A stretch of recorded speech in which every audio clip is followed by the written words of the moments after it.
Okay. तो हम बात कर रहे हैं आपको कोडिंग मैक्रो की। हमने आपको लास्ट क्लासेस में रिकॉर्डिंग मैक्रो के बारे में समझाया कि रिकॉर्डिंग मैक्रो कैसे परफॉर्म करता है, कैसे फंक्शन करता है, और रिकॉर्डिंग मैक्रो यूज करते समय क्या क्या चीज़ें होनी चाहिए। और दूसरी चीज़ मैंने समझाया था कि मैक्रो को वर्क करने से पहले दो चीज़ें ध्यान रखिए। एक, आपकी मैक्रो सिक्योरिटी लेवल जो है वो अनेबल होना चाहिए।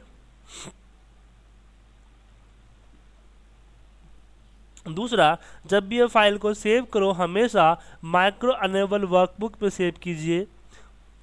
अगर आपने इसको एक्सेल वर्कबुक में सेव कर दिया तो आपका मैक्रो फाइल डिसेबल हो जाएगा, मैक्रो सारे इसमें से रिमूव हो जाएंगे। तो इस चीज़ का ध्यान हमेशा रखिएगा कि आप अपनी फाइल को हमेशा एक्सेल मैक्रो अनेबल वर्कबुक में ही सेव कीजिएगा। बहुत सारे नए बच्चे हमें कॉल करते हैं कि सर मैंने मैक्रो बनाया, जब बनाता हूँ तो चल जाता है, लेकिन जब फाइल सेव करके फिर वो आप ओपन करता हूँ तो नहीं चलता है।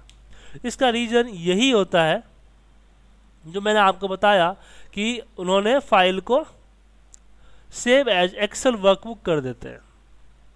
देखिए, कोडिंग करने के लिए हमको विजुअल बेसिक पे क्लिक करना पड़ता है। इसका शॉर्टकट है Alt+F1। इसको बोलते हैं VBE, विजुअल बेसिक एडिटर। हाँ सर,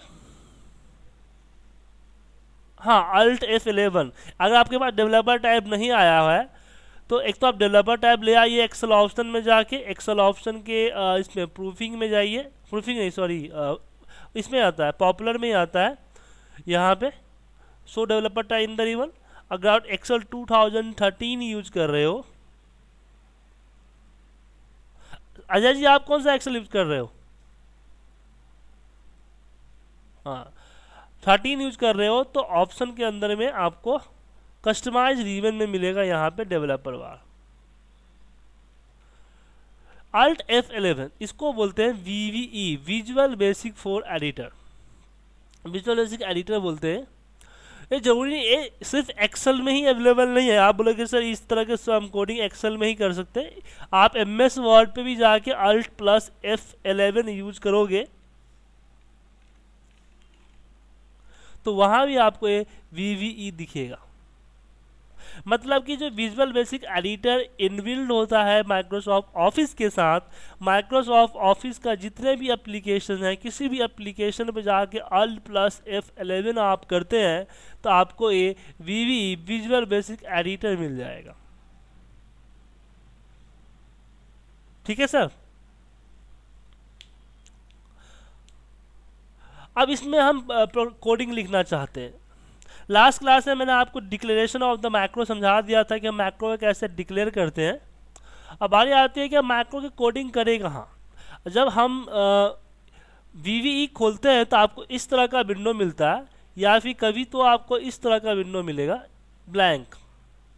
आपको प्रोग्रामिंग करने के लिए दो चीज़ होना ज़रूरी है। एक तो प्रोजेक्ट एक्सप्लोरर जिसका शॉर्टकट होता है Ctrl+R, जिसको यहाँ इस विंडो से या फिर इन व्यू में जाके यहाँ पे प्रोजेक्ट एक्सप्लोरर लाओ। प्रोजेक्ट एक्सप्लोरर क्या दिखाता है कि आपके जितने भी शीट्स खुले होते हैं, जितने भी यहाँ पे शीट्स हैं, उन शीट्स का लिस्ट यहाँ पे दिखाएगा, और साथ में जितने मॉड्यूल, यूजर फॉर्म, जो भी आप यहाँ पे लेते हो ऑब्जेक्ट, उसका लिस्ट यहाँ दिखाता है। दूसरा ज़रूरत पड़ सकती है आपकी प्रॉपर्टी की।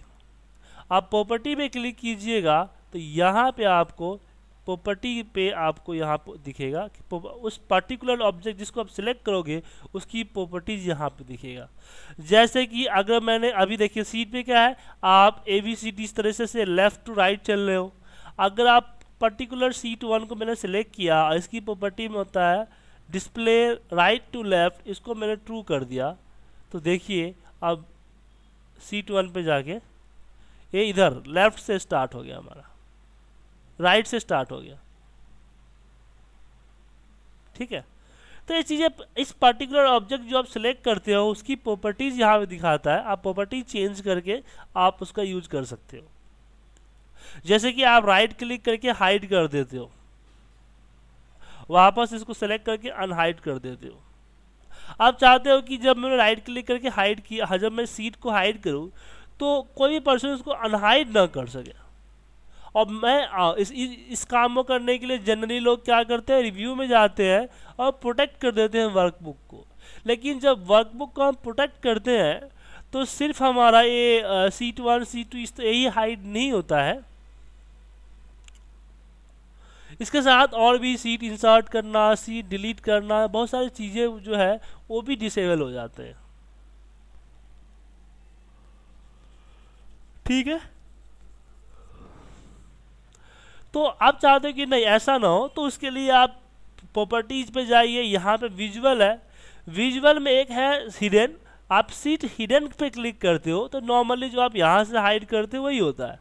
अगर आप सीट वेरी हिडन कर देते हो तो देखिए यहाँ सीट 1 हाइड हो गया और अनहाइड का भी ऑप्शन यहाँ पे नहीं दिख रहा है। मतलब कि ये आपको यहीं से यहाँ सेलेक्ट कीजिए और यहीं से आपका विजुअल होगा। तो इस चीज़ें की प्रॉपर्टी की ज़रूरत पड़ती है आपको। तो चलिए यही प्रॉपर्टी की बात रही। दूसरा है कि अब बात आती है कि हम कोडिंग करें तो कहाँ करें। देखिए कोडिंग करने के लिए आपको है तो आप सीट 1 पे भी यहाँ डबल क्लिक कर दिया, आपको यहाँ पे कोड विंडो आ जाएगा।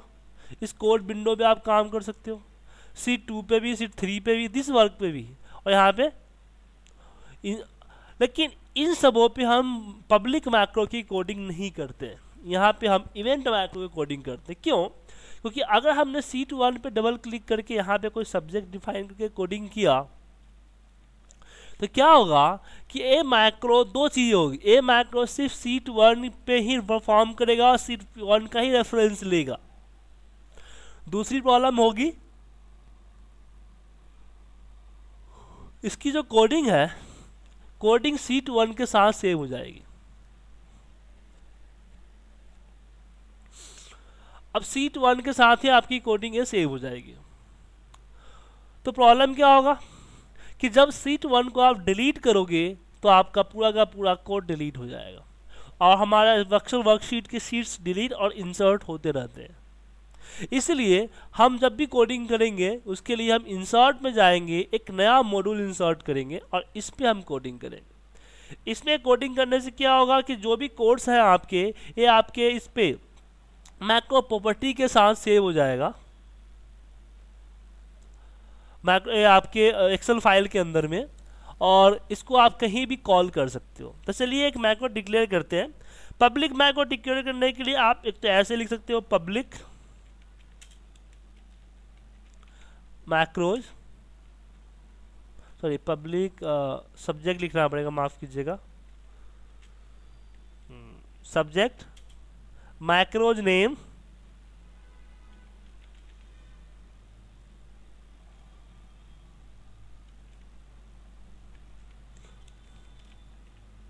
ब्रैकेट ओपन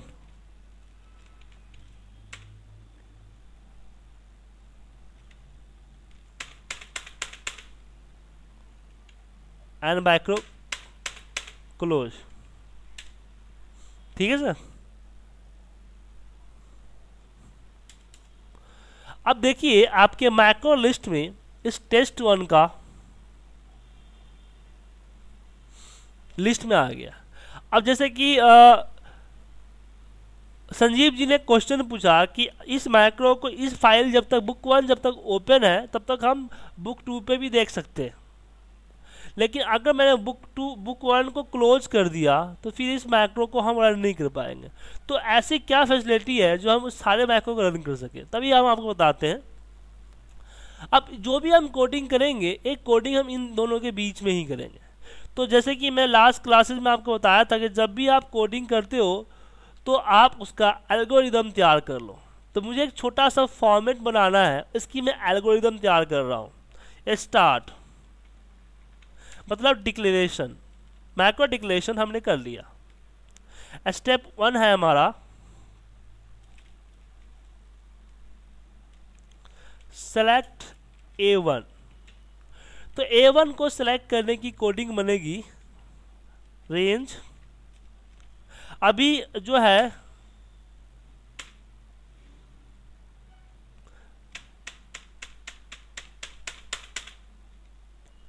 रेंज A1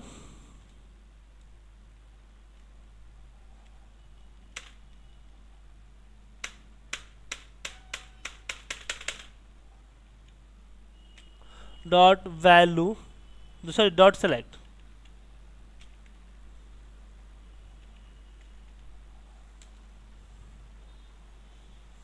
ठीक है सर। अब इसमें ये जो रेंज और A1 सिलेक्ट होता है क्या है मैं आपको बताऊंगा। अभी मैं आपको बता रहा हूँ कि किस तरह से एल्गोरिदम के साथ काम करते हो। तो एक बार आप एल्गोरिदम तैयार कर लो, एंटर नेम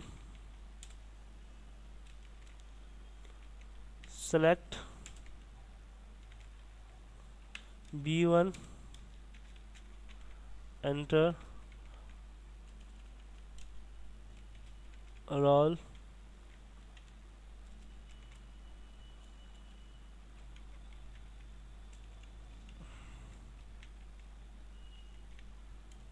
सेलेक्ट C1।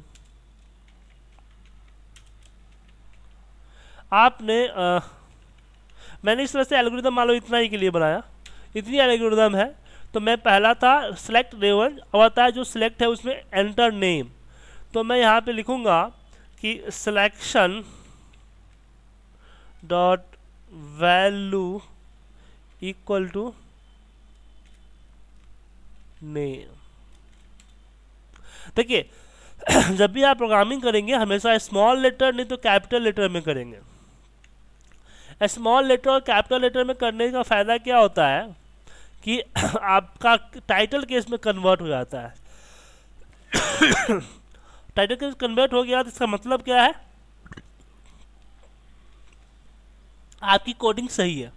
जैसे मैंने दूसरा स्टेप, ये तो एक स्टेप था, तीसरे स्टेप में मैंने सिलेक्ट V1 फिर था एंटर रोल नंबर। तो मैं यहाँ स्मॉल में लिख रहा हूँ सिलेक्शन डॉट वैल्यू। अब देखिए सारा स्मॉल लेटर है यहाँ पे। जैसे मैं कर्सर को नीचे करूँगा एंटर से या फिर डाउन एरो से, आप देखिएगा एस का वैल्यू बड़ा हो जाएगा। एस का जो ये है वो आपका कैपिटल लेटर हो जाएगा और वी कैपिटल लेटर हो जाएगा। इससे ओ एक मिनट, वो अजय जी के यहाँ से आ रहा है, अब सही है। हाँ हाँ हाँ हाँ। तो सिलेक्शन डॉट वैल्यू, तो सिलेक्शन का देखा आपने यस बड़ा हो गया और आपका वी बड़ा हो गया। अगर कुछ ऐसी कोड लिख रहे हो जिसका कैपिटल लेटर में कन्वर्ट, टाइटल केस में कन्वर्ट नहीं हुआ, और ये देखिए स्पेस वगैरह जरूरी नहीं डालना है, आप स्पेस वगैरह खुद ब खुद ले लेता है वो, तो आप स्पेस वगैरह मत डालिए। आप टाइटल केस में मत कीजिए, कोडिंग मत कीजिए। हमेशा कोडिंग जो भी करेंगे आप स्मॉल लेटर में करेंगे या फिर कैपिटल लेटर में करेंगे और बाय डिफॉल्ट आपका कन्वर्ट हो जाएगा। अगर कोई वैल्यू खुद की वैल्यू है वो हमेशा इन्वर्टेड कॉमा में जाता है। जैसे कि आप नॉर्मल एक्सेल में फॉर्मूले के अंदर कुछ डालते हो तो उसको भी आप इन्वर्टेड कॉमा में डालते हो, उसी तरीके से कोई भी टेक्स्ट वीवी के अंदर भी आपका इन्वर्टेड कॉमा के अंदर में जाता है। तीसरा स्टेप है सिलेक्ट C1।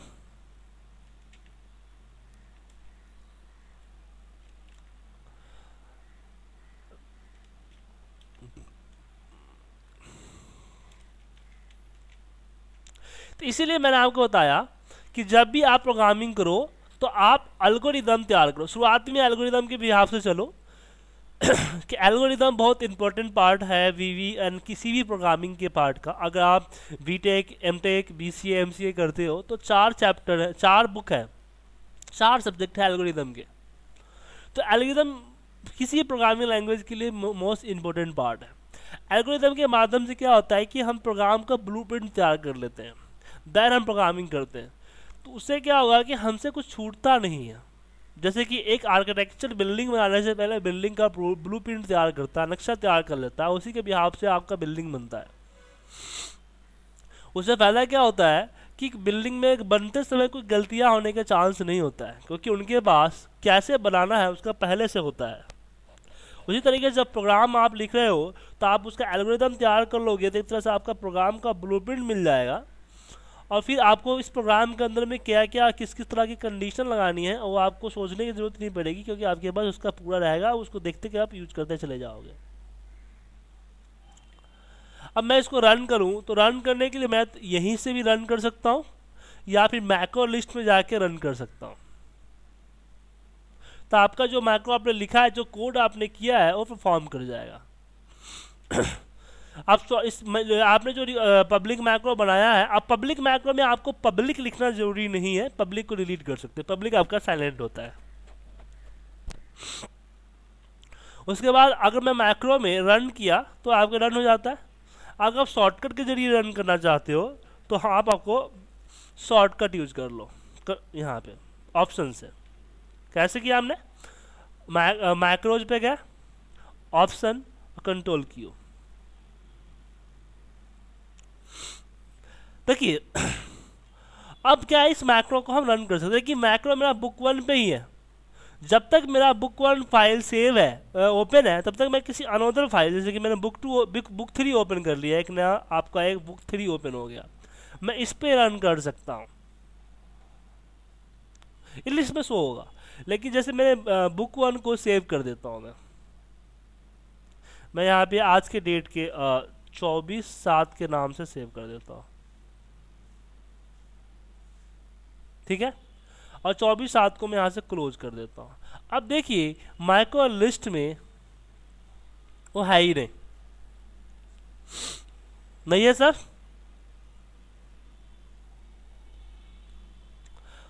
अब एज पर questions mister Sanjeev, from mister Sanjeev, कि मिस्टर संजीव ने पूछा हमसे कि सर ऐसे कैसे करें कि ये हर मैक्रो में दिखे।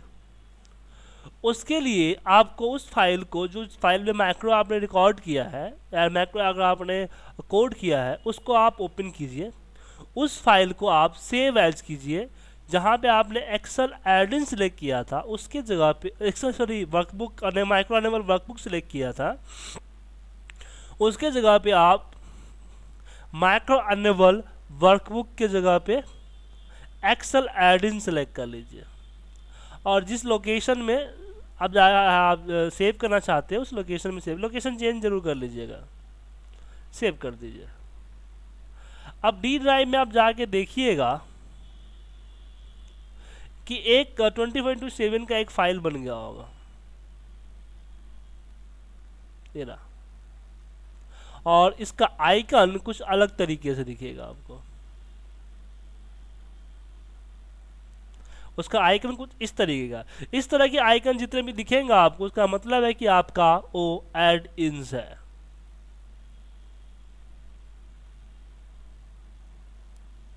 ठीक है, ये एड इन्स है। अब इस फाइल को आपको क्या करना है, खाया तो ओपन कर लीजिए, या फिर आप परमानेंटली चाहते हैं कि ओपन रहे या परमानेंटली फाइल के साथ रहे, तो एक्सेल ऑप्शन के एक्सेल के अंदर एक्सेल ऑप्शन पे आइए, एडिन्स पे आइए, और नीचे मैनेज होगा एक्सेल एडिन, इस पे गो पे क्लिक कीजिए। यहाँ पे पहले से बने एडलिस्ट के लिस्ट रहेगा, जो कुछ सिस्टम डिफाइंड है या कुछ आपके जैसे एफ मेरा है, उस तरह से मैं यहाँ पे ब्राउज करके उस पार्टिकुलर ड्राइव में जाऊँगा जहाँ पे मैंने बनाया है, और जो नाम दिया उस नाम को सिलेक्ट करूँगा और इसको ओके कर दूंगा। तो यहाँ पे देखिए आ गया एंड ओके। अब फिर भी आप देखिए कि वो मैक्रो आपके मैक्रो लिस्ट में शो नहीं करेगा, लेकिन परफॉर्म करेगा। शॉर्टकट क्या था, कंट्रोल क्यू, मैं कंट्रोल क्यू डालूंगा तो वर्क कर जाएगा, लेकिन मैक्रो लिस्ट में आपको शो नहीं कर रहा है। आप चाहते हो कि मान लीजिए आपने शॉर्टकट बनाना भूल गया, तो फिर कैसे यूज करोगे? तो उस केस में आप एक्सेल ऑप्शन के कस्टमाइज पे चले जाइए और यहाँ पे सिलेक्ट कीजिए मैक्रोज। तो जो मैक्रोज होंगे उसका लिस्ट यहाँ पे आ जाएंगे, और यहाँ पे ऐड कर दीजिए एंड ओके कर दीजिए। ऐड एंड ओके करते वो चीज़ यहाँ पे आपको दिख जाएगी।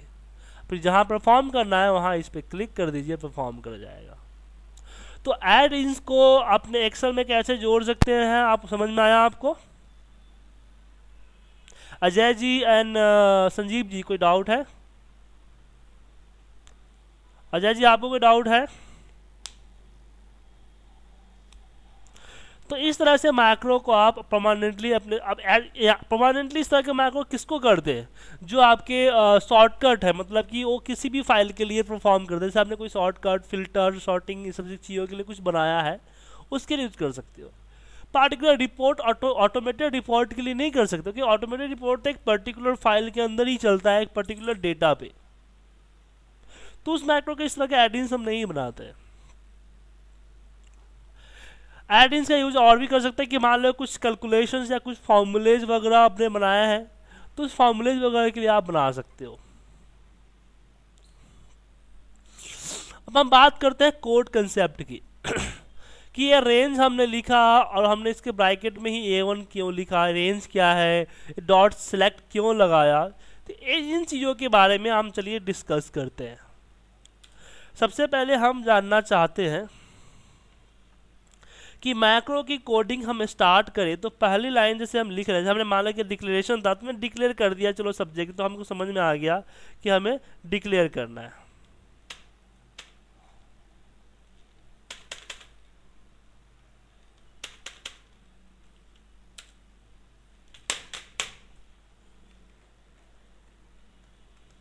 ठीक है सर, तो इसके बीच में हमारा स्टार्टिंग क्या होना चाहिए?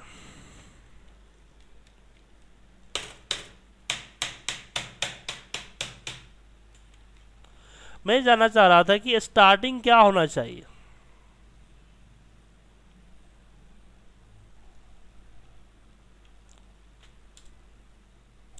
कि फर्स्ट लाइन हम क्या लिखें। जैसे मेरा एल्गोरिदम कुछ है, मैंने मान लीजिए कि मेरा एल्गोरिदम है सेव फाइल, तो सेव फाइल का जो हम यहाँ पे कोड लिखने वाले, क्योंकि आप जानते हैं यहाँ पे जो भी आप लिखिएगा वो स्टेप बाय स्टेप आपको लिखना होता है। एक एक काम के लिए एक लाइन की कोडिंग होती है।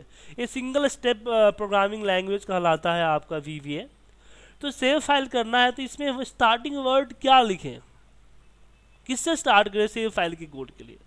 तो याद रखिएगा कि मैक्रो की पहली लाइन की कोडिंग, मैंने पहले मैक्रो की किसी भी लाइन की पहला वर्ड 4 में से एक हो सकता है। एक या तो आपका होगा वो एप्लीकेशन, या होगा आपकी वर्कबुक, या होगा आपके पास शीट्स, या फिर होगा आपका रेंज। ए होगा या फिर इनके पर्यायवाची शब्द होंगे। तो ऐसा नहीं है कि आप इसमें से कोई भी एक लिख दो, इसका भी एक कंडीशन है कब होगा। एप्लीकेशन कब होगा, जब जो आप काम करना चाहते हो, जो आपके एल्गोरिदम का जो स्टेप है वो स्टेप किसी पूरी एप्लीकेशन पे कोई परफॉर्मेंस डाल देता है। जैसे कि डिस्प्ले अलर्ट, जैसे कि राइट क्लिक करके हम कुछ चीज़ कोई भी डिलीट करते हैं सीट को तो ये अलर्ट आता है, या फिर इस तरह का जो भी आपको अलर्ट आता है इस अलर्ट को डिसेबल करना है, या स्क्रीन अपडेटिंग को डिसेबल करना है। तो कुछ ऐसा परफॉर्मेंस जो आपके कुछ ऐसी जो भी एल्गोरिदम का काम जो आपके वर्कबुक पे नहीं, आपके सीट पे नहीं, रेंज पे नहीं, पूरी एप्लीकेशन पे इफेक्ट कर रही है, उसको हम एप्लीकेशन से स्टार्ट करते हैं। वर्कबुक ऐसा काम जो किसी पर्टिकुलर फाइल पे होने वाला है जिसमें किसी पर्टिकुलर शीट, रेंज या एप्लीकेशन से कोई मतलब नहीं है। फॉर एग्जांपल सेव वर्कबुक अगर हम किस फाइल को सेव करते हैं, फाइल क्या है, देखिए एक्सेल में क्या होता है, फाइल को वर्कबुक कहते हैं, इस तरह के शीट्स को वर्कशीट कहते हैं, और एक पर्टिकुलर रेंज को सेल कहते हैं। एक जो सेल होता है C5, A5, B5, उसको रेंज या सेल कहते हैं। तो फाइल को सेव करना इट मीन्स वर्कबुक्स का पार्ट है। शीट्स, जैसे कि शीट को इंसर्ट करते हो, डिलीट करते हो, रीनेम करते हैं, कॉपी करते हो, तो ये सब परफॉर्मेंस शीट्स पे होती है, तो शीट्स का पार्ट आएगा।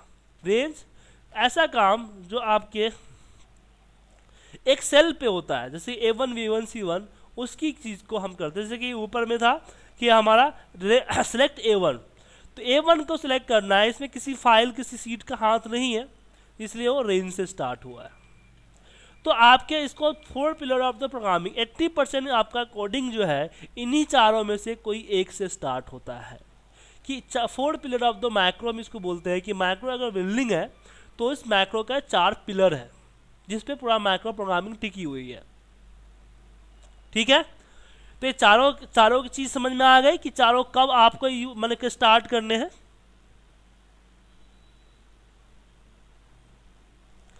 ठीक है, तो 4 पिलर ऑफ द मैक्रो आपका ये रहा आपका। तो जैसे कि अगर हम बात करें, हम एप्लीकेशन को फिलहाल हम नहीं पढ़ेंगे, एप्लीकेशन थोड़ा सा एडवांस है, इसको हम लास्ट में पढ़ेंगे। हम वर्कबुक से पढ़ना स्टार्ट करेंगे, वर्कबुक पढ़ेंगे, शीट्स पढ़ेंगे और रेंज पढ़ेंगे। तो कोड कंसेप्ट में मैंने बताया कि एक तो मैंने पहले बताया कि हम how can declare a macro, हम मैक्रो कहाँ पे लिखेंगे, मॉड्यूल्स पे लिखेंगे, मॉड्यूल्स पे लिखेंगे तो क्यों लिखेंगे, एडिंग्स कैसे बना के है और एडिंग्स को किस तरह से यूज करेंगे। दूसरा एल्गोरिदम मैंने बनाने के लिए बोला ताकि आप डिसाइड कर सको एल्गोरिदम से कि आपका जो काम है किस स्टेप से करना है, किस लाइन में लाइन करना है, और आपको बता दिया कि कोड किस तरीके से होता है और कोड करने के लिए जो पहली लाइन की कोडिंग है वो हम क्या देखते हैं। ठीक है सर, आपको मैंने एक वेबसाइट बताया था संजीव जी, मैं आपको नहीं बताया था, एक वेबसाइट है excel-VBA। अजय जी आप इस वेबसाइट को एक बार स्टडी कर लीजिएगा। कल से आपको माइक्रो VBA की प्रोग्रामिंग कंसेप्ट स्टार्ट होगा। कल से आने वाली अगली 5-6 क्लासेस आपके लिए इम्पोर्टेंट होंगे। 5-6 क्लासेस ही आपका बेस मजबूत करेगा VBA का, इसलिए 5-6 क्लासेस आप जो है ध्यान से यूज कीजिएगा, उसकी प्रैक्टिस कीजिएगा। 6 क्लासेस ये समझिए कि आपकी VBA प्रोग्रामिंग की नींव है। अगर 5-6 क्लासेस आप इग्नोर कीजिएगा तो आपकी नींव गड़बड़ा जाएगी। आपको पता ही है कि अगर किसी बिल्डिंग का नींव कमज़ोर है तो बिल्डिंग कितना मजबूत होगा। इसलिए 5-6 क्लासेस आपकी बेसिक VBA कंसेप्ट है, तो ये आपके लिए इम्पोर्टेंट है। तो प्लीज़ ये जो हमारा ये है excelvba.com, इसको पढ़ लीजिएगा एक बार अच्छी तरीके से। और बुक की बात, तो आप लोगों की मेल आईडी पे मैं आज नहीं कल आपको मैं एक बुक दूंगा, उस बुक को आप लोग स्टडी कीजिएगा। ठीक है, उसकी सॉफ्ट कॉपी मैं आपको दूंगा। अगर आप हार्ड कॉपी लेना चाहो तो आप उसको मार्केट में जाके परचेज कर सकते हो। बुक का नाम है excel-VBA पावर प्रोग्रामिंग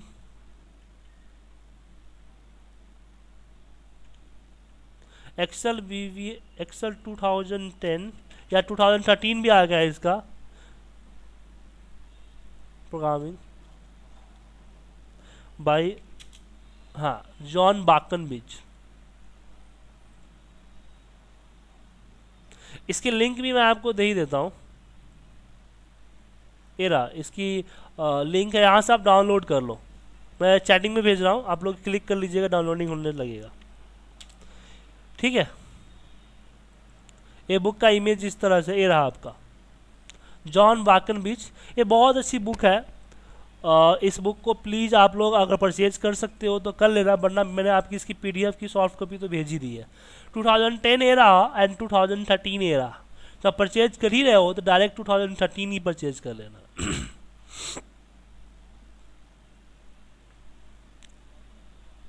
हाँ एडवांस है, ये बेसिक नहीं एडवांस है, इसको पढ़ने में मज़ा आता है।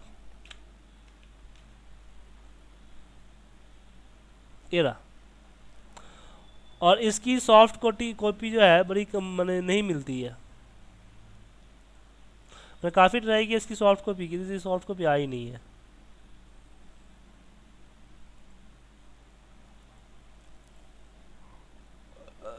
ठीक है सर,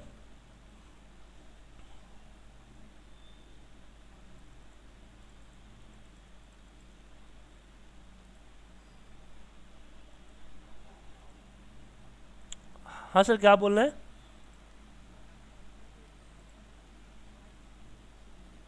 कल से जल्दी हो